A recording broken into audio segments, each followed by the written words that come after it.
Welcome back, everyone. Today's deep dive is going to be a little different. It's not exactly a lighthearted topic, but it's something I think is super important to unpack. Absolutely.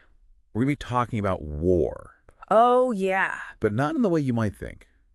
We're going to be looking at it through the lens of someone who knew it intimately, Okay. someone who lived it, breathed it, and ultimately came to a pretty startling conclusion about its true nature. Interesting. I'm talking about Major General Smedley D. Butler. Ah, the Fighting Quaker. Now, that's a name that sparks curiosity. He's a bit of a paradox, isn't he? A career Marine, one of the most decorated in U.S. history, earned 2 Medals of Honor, fought in all corners of the globe. Yeah, his military record is undeniably impressive. But despite all that, Butler became disillusioned with war. Right. And he wasn't shy about expressing those views either. He actually wrote a book called War is a Racket back in 1935, and it's our main source for this deep dive. A pretty bold statement for a military man, don't you think? It is. And in it, he lays out this argument that war is essentially a highly profitable industry, a racket, that benefits a small elite at the expense of the masses. That's a perspective we don't often hear, especially from someone with Butler's background. Exactly. And he goes into detail about how corporations, banks, and even governments manipulate events and public opinion to keep the war machine churning.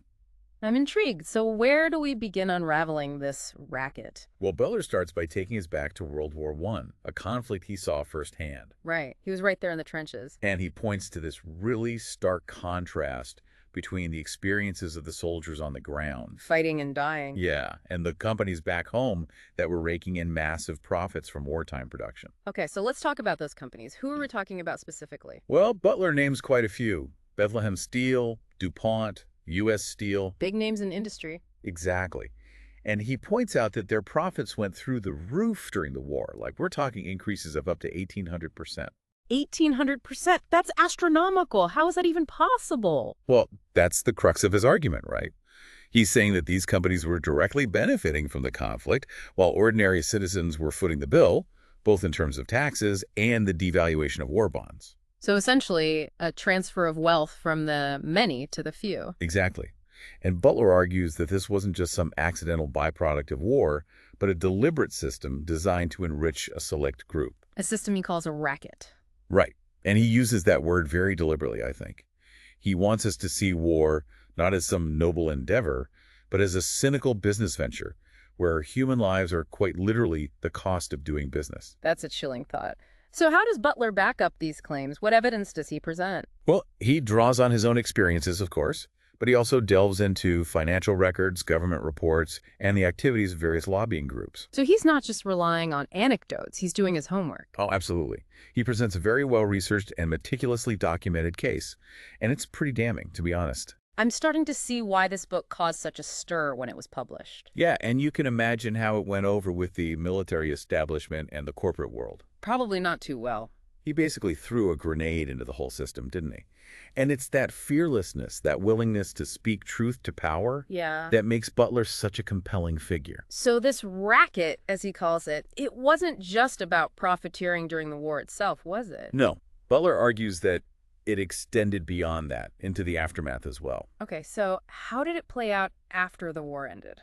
Well, he talks about how veterans returned home only to find themselves struggling to reintegrate into civilian life. Facing unemployment, poverty, trauma. Exactly. And meanwhile, those companies that had profited so handsomely from the war, they were doing just fine. They were back to business as usual. Right. And Butler uses this to highlight the hypocrisy of the whole system, how those who sacrificed the most were often left behind, while those who profited from their sacrifice continued to thrive. It's a pretty stark indictment of the system. It is. And it gets to the heart of what Butler's trying to do with this book.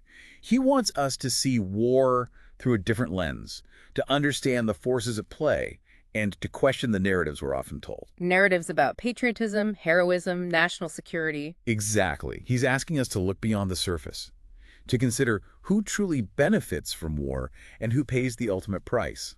And that's a question that's just as relevant today as it was back in 1935. I agree. And it's a question that leads us to another fascinating chapter in Butler's life, his involvement in exposing a plot to overthrow President Roosevelt. Okay, now this is where things get really interesting. It does, doesn't it? It's a story that sounds like something out of a Hollywood thriller. It does. But before we dive into that, I want to take a moment to really emphasize the human cost of war, something Butler saw firsthand. Yes, let's not forget about the individuals whose lives are forever changed by conflict. He describes visiting veterans' hospitals after World War I, seeing rows of young men, the pick of the nation, dealing with unimaginable physical and psychological trauma. And this was at a time when mental health wasn't discussed as openly as it is today. Exactly, so you can imagine the suffering that went unacknowledged, untreated. It's a sobering reminder that the true cost of war is measured in lives shattered, families broken, and a generation forever marked by the horrors they witnessed. And it makes Butler's anger at the war racket all the more understandable, doesn't it? He saw how this system chewed people up and spit them out, all while a select few were profiting immensely. Absolutely. And this experience fueled his desire to expose this system, to warn people about the true cost of war and the forces that perpetuate it. And his insights are more relevant than ever today, wouldn't you agree? Absolutely. But Butler didn't just expose the problem, did he? He also offered some pretty radical solutions. He did, and perhaps the most striking one was his idea of conscripting capital, industry, and labor, just like we conscript soldiers. Wait, conscripting CEOs and bankers? How would that even work? Well, imagine this. Everyone, from the top brass to the factory worker, is limited to a soldier's pay during wartime. That measly $30 a month, no matter how high up the ladder you are. Okay, I see where he's going with this. You're essentially taking the profit motive out of war. But wouldn't that be nearly impossible to implement? It would certainly be a challenge, and Butler himself acknowledged that. But the point he's making is that as long as there's a financial incentive for war, the temptation to wage it will always be there. And I think that's a point worth pondering. It makes you wonder, if we took profit out of the equation, would we see fewer conflicts? That's a question Butler forces us to grapple with, and it leads us to another fascinating chapter in his life, a story that might sound like something out of a Hollywood thriller. You're talking about the plot to overthrow FDR, right? That's right. And this episode sheds even more light on Butler's understanding of the forces at play behind war and political power. All right, now this is where I need you to fill in the blanks, because this whole thing sounds absolutely wild. Well, let's just say that Butler found himself at the center of a conspiracy involving some very powerful figures who were unhappy with President Roosevelt's policies. Okay, so last we left off, General Butler was approached by some very powerful figures who weren't too happy with FDR's policies. Yeah, these were big names in American finance and industry, many linked to groups like the American Liberty League. The American Liberty League, huh? What was their deal? Well, they opposed a lot of FDR's New Deal policies, saw them as too socialist, too much government intervention. So what do they want Butler to do? Start a revolution? Not quite a revolution, but their plan was pretty radical. They envisioned using Butler's popularity with veterans, framing him as a strong leader who could restore order amidst the economic chaos. I can see how they think Butler's image would be useful for their agenda. Exactly. They imagined Butler at the head of a massive, almost like a new bonus army, marching on Washington. The bonus army. Wasn't that a group of veterans who marched on Washington demanding early payment of their bonuses after World War I? That's the one. It didn't end well for them, sadly. But these businessmen, they wanted to create a similar scenario, hoping to use it as leverage to force FDR to cede power. So their plan was basically to create enough chaos and instability to force a regime change. Essentially, yes. And they envisioned installing a more authoritarian government, one more aligned with their interests, more fascist, one might even say. A fascist America. That sounds terrifying, and they wanted Butler to be the face of this movement. That was their hope. They thought his military background, his image as a strong leader, would resonate with those who were disillusioned with the government. But we were just talking about how Butler was becoming increasingly critical of war and the systems that profited from it. Did they really think he'd go along with a plan like that? It seems they misjudged Butler's character. He saw their plan for what it was. A blatant power grab that would undermine American democracy. So what did he do? He did something incredibly courageous. He blew the whistle on the whole conspiracy. He just went public with it. He testified before Congress, laying out the details of the plot, naming names, and exposing those involved. Wow, that's incredibly brave. I mean, these were powerful people. They could have easily tried to silence him, discredit him. Oh, absolutely. He took a huge risk in speaking out. But Butler, he always put his principles above personal gain. Above his own safety, even. It makes you wonder, what kind of America might we have had if that plot had succeeded? It's a chilling thought, isn't it? And it's all the more remarkable that Butler chose to stand up for democracy when it was under threat, even though it meant defying those who once held him in high esteem. Yeah, it really makes you think about what true patriotism means, doesn't it? It's not about blind loyalty to a particular party or ideology. It's about standing up for what's right, even when it's difficult, even when it's dangerous.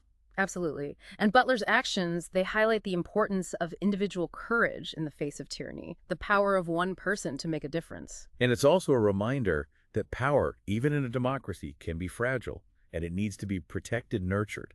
And this brings us back to the theme that runs throughout Butler's work, his warnings about the war racket and the forces that perpetuate it. Right, and this whole episode with the attempted coup, it kind of reinforces his point, doesn't it? It shows how intertwined war, politics, and economic interests can be. Exactly. And it highlights the dangers of allowing those interests to override democratic principles.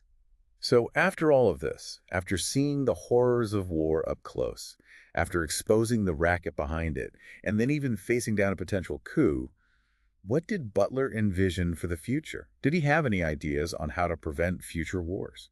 Oh, he did. And some of them were pretty radical for their time. One idea in particular, the concept of a limited plebiscite.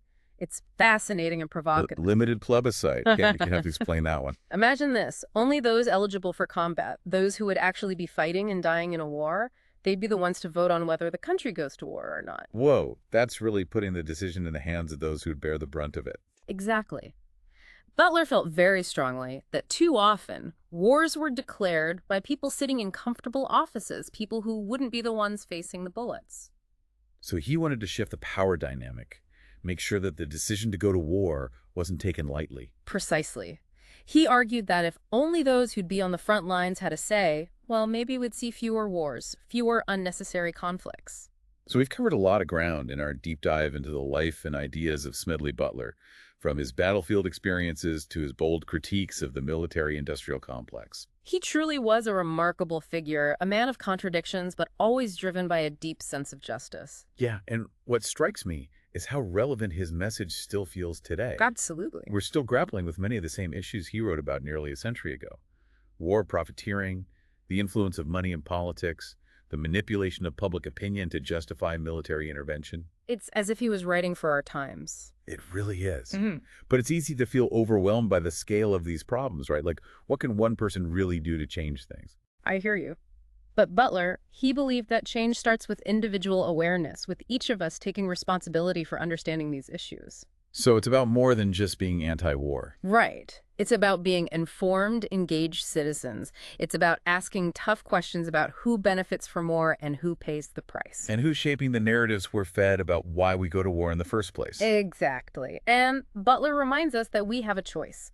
We can choose to be passive consumers of information, or we can choose to be active participants in shaping a more peaceful world. So how do we do that? Where do we even begin? Well, there are many ways to engage depending on your interests and resources. Okay, like what? Give us some examples. You could support organizations working to promote peace, diplomacy, and nonviolent conflict resolution. Yeah, there's so many great groups out there doing amazing work. You could advocate for policies that reduce military spending and prioritize diplomacy and development assistance. Make our voices heard, right? Exactly. And, it's important to educate yourself and others about the history of war and the root causes of conflict. Yeah, sometimes it feels like we're just going from one war to the next without really stopping to understand why. Right. And I think that's part of what Butler was trying to get us to see. He wanted us to step back, to look at the bigger picture, to understand the systems that perpetuate war. So it's not just about protesting wars. It's about changing the systems that make war possible in the first place. Absolutely. And that's a long-term project, a generational struggle, but it's a struggle worth having. And it starts with each of us. Exactly. So as we wrap up this deep dive into the world of Smedley Butler, what's the one message you hope our listeners take away? I'd say it's this.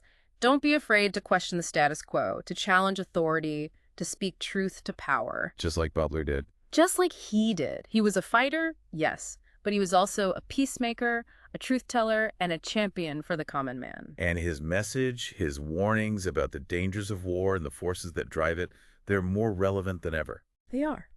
And we can honor his legacy by carrying that message forward, by working to create a world where peace is not just a dream, but a reality. Well said. Thanks for joining me on this deep dive. It's been a real eye-opener, and I hope it's inspired our listeners to think critically about the world around them and to consider their own role in shaping a more peaceful future. My pleasure. And remember, as Butler himself said, war is a racket.